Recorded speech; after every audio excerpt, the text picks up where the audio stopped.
Muntik nang malimas ang milyong-milyong piso sa isang bangko sa Taguig.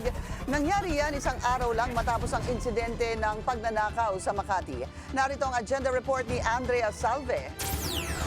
Arestado ng mga tauhan ng Taguig City Police ang isang 54 anyos na lalaki matapos nitong tangkaing limasin ang pera sa Veterans Bank sa West Bikutan Lunes ng hapon. Ang lalaki isang regular customer daw ng naturang bangko. Nakapasok po siya na hindi po kinapkapan ng mga gwardiya. Na actually yung baril niya ay nasa loob ng bag, hindi na po siya tinignan. Dahil sa kilala po ng mga gwardiya, ay pinayagan siyang gumamit ng CR. Then paglabas niya po ay of course hawak-hawak na po niya yung kanyang baril. Nakabunet na po siya at nag-declare na po siya ng hold up. Pinasok umano ng suspect ang silid ng mga teller. Pinagbantaan ng mga ito bago napindot ng isa sa mga empleyado ang alarm na konektado sa pinakamalapit na police station. Tamang-tama po, yung isang teller po, nakalabas po sa exit sa likod, kaya nagkaroon po ng pagkakataon yung ating mga kapulisan na pasukin at nakipagpambuno po na, sa hold-upper po.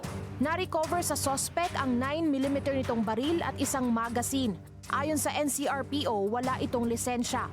Nabawi rin ang mahigit 7.4 milyon pesos na cash. Nagawa raw ito ng suspect para matubos ang nakasanlang bahay.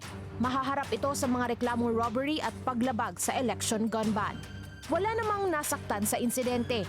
Nakikipag-ugnayan na rin ang Veterans Bank sa mga otoridad para sa pagpapatuloy ng investigasyon. Nangyari ang krimen sa Taguig isang araw matapos pagnakawan ng mga customer sa isang Japanese restaurant sa Makati City ng dalawang armadong lalaki. Isa-isa nitong kinuha ang mga cellphone ng customers. Pati ang wallet ng isang 62-year-old Japanese national na may lamang 25,000 pesos tinangay din.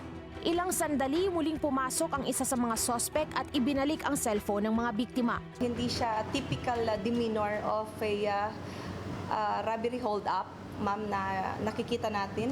Kasi ma'am, nung kinuha, hiniram ang cellphone, ibinalik din. At hindi ma'am ito ibinato, maayos ang pagbalik. Mahaharap din sa kasong robbery at paglabag sa gun ban ang mga suspect. Ang Makati City PNP ang tatayong complainant dahil nagsumite ng affidavit of disinterested person ang Japanese national na nanakawan ng pera. Mayroon na rin silang persons of interest na kanilang tinutugis.